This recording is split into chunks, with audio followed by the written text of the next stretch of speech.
Hello hi welcome to me క్షేమం. వర్షాలు పడుతున్నాయి కదండి. ఈవినింగ్ ఏదైనా వేడివేడిగా చేసుకోవాలి అని అనుకుంటే ఎప్పుడు శనగపిండితోనే కాకుండా వెరైటీగా శనగపిండితో పాటు బాయిల్డ్ ఎగ్స్ కూడా కలిపి ఎలా చేసుకోవాలో చూసేద్దాం రండి. మీకు కనుక ఈ వీడియో నచ్చితే లైక్ చేయండి, సబ్స్క్రైబ్ చేయండి, బెల్ ఐకాన్ మీద ప్రెస్ చేయండి. ఫస్ట్ నోటిఫికేషన్స్ మీకే వస్తాయి. దానికి ముందుగా 3 ఉడకబెట్టిన గుడ్లు తీసుకోండి. 3 బాయిల్డ్ ఎగ్స్ తీసుకొని వాటిని చక్కగా తురుముకోండి. సన్నగా వస్తుంది, సన్నగా తురుము వేసుకోండి. వాటిని ఏమీ లేదండి, అన్ని గరం మసాలా, ఉప్పు, కారం, పసుపు అన్నీ మనకు ఒకదాని తర్వాత ఒకటి వేసేసుకోవాలి. అన్నీ కూరగాయలు కూడా వేసుకోవచ్చు ఇందులో. నేనైతే క్యారెట్ వేసాను, మీరు క్యాప్సికమ్ కూడా వేసేసుకోవచ్చు. చూసారా, అలా కొంచెమే జీలకర్ర, గరం మసాలా అంటే చెక్క లవంగాల పొడి, దాని తర్వాత కొంచెం కారం వేసే కావాలన్న వాళ్ళు కారం వేసుకోలేదా, చిల్లీ ఫ్లేక్స్ ఉంటాయి కదా, చిల్లీ ఫ్లేక్స్ కూడా వేసుకోవచ్చు. ఉప్పు, ధనియాల పొడి, జీలకర్ర పొడి అంటే అది 2 కలిపి చేసుకుంటాను నేను. కింద డిస్క్రిప్షన్లో ఇస్తాను, ఆ పొడి ఎలా చేసుకోవాలో మీరు చూసేయండి. ఇప్పుడు కూరగాయలు వేసేసుకుందాం. కావాల్సినవన్నీ అల్లం వేసుకోండి. వెల్లుల్లి ఇష్టం ఉన్నవాడు వెల్లుల్లి కూడా వేసుకోవచ్చు. నేను అల్లం వరకు వేసాను అంతే. కొత్తిమీర, తర్వాత నేను క్యారెట్ వేస్తున్నాను. క్యారెట్ కాకుండా క్యాబేజ్ వేసుకునే వాళ్ళు క్యాబేజ్ వేసుకోండి. క్యాప్సికమ్ ఇష్టం ఉన్న వాళ్ళు క్యాప్సికమ్ వేసుకోండి. అలా అవన్నీ తురుముకొని సన్నగా వేసుకోవాలి. కరివేపాకు కూడా నేను సన్నగా కట్ చేసుకొని వేసాను. పచ్చిమిరపకాయలు కూడా వేసేసి దాని తర్వాత ఉల్లిపాయలు సన్నగా తరుక్కున్నాను. చూసారా, అలా సన్నగా కట్ చేసుకొని వేసుకోవాలి. ఎందుకంటే ఇది కట్లెట్ కాబట్టి అన్నీ చక్కగా బైండింగ్ ఉంటుంది సన్నగా చేసుకుంటే.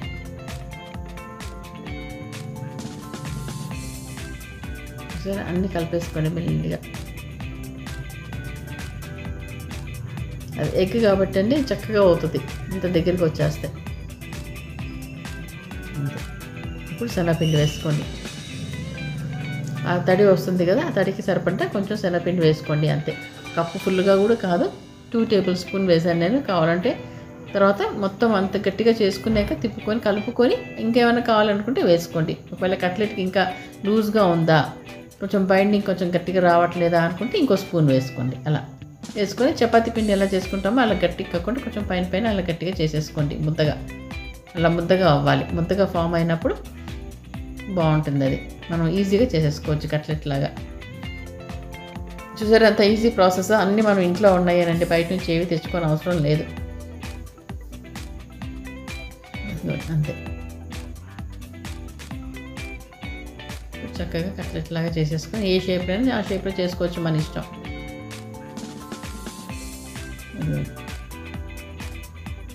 దీనికి మళ్ళీ బ్రెడ్ క్రమ్స్, మళ్ళీ ఎగ్లో ముంచడం అంత పని కూడా అవసరం లేదండి. ఇది డైరెక్ట్గా మనం దాన్ని షాలో ఫ్రై చేసుకోవచ్చు. డీప్ ఫ్రై ఉన్నవాళ్ళు డీప్ ఫ్రై, ఇష్టమైన వాళ్ళు డీప్ ఫ్రై చేసేసుకోండి. అంతే. ఇకపోతేనండి, పెద్దలు కానీ పిల్లలు కానీ ఎవరైనా సరే జీవితంలో భగవంతుని ధ్యానం చేయించుకోకుండా భగవంతుడు చెప్పిన మాట వినకపోతేనండి మనకి కష్టాలు తప్పవు కదా. ఈవెన్ మనం పెద్దోళ్ళం ఉన్నాం, ఏమన్నా ఇంట్లో విషయాలు ఏమైనా జరిగినాయి అనుకోండి, అయ్యో భగవంతుడా ఉన్నావా, అసలు నువ్వు ఉన్నావా, ఉంటే కళ్ళు మూసుకొని ఉన్నావా అనేసి మనం ప్రశ్నిస్తాం కదా. ఆ స్థాయికి ఎదుగుతాం. ఎందుకని, మనం ఆయన చెప్పిన మాట మనం వినలేము కాబట్టి. అలానే యూత్ కూడా అంతే. మీరు భగవంతుని ధ్యానించుకుంటూ ఆయన చెప్పిన మాట వినుకుంటూ తల్లిదండ్రుల మాట వింటే మన భవిష్యత్తు బాగుంటుంది. ఎవరికోసమో వినవసరం లేదు, మన భవిష్యత్తు కోసం మనం భగవంతుడి మాట కానీ చెప్పిన పని కానీ మనం చెయ్యాలి. తల్లిదండ్రులు చెప్పిన పని మనం చెయ్యాలి. అంతే. మన జీవితం బాగుండాలి అని అంటే మనం ఇది చెయ్యాలి.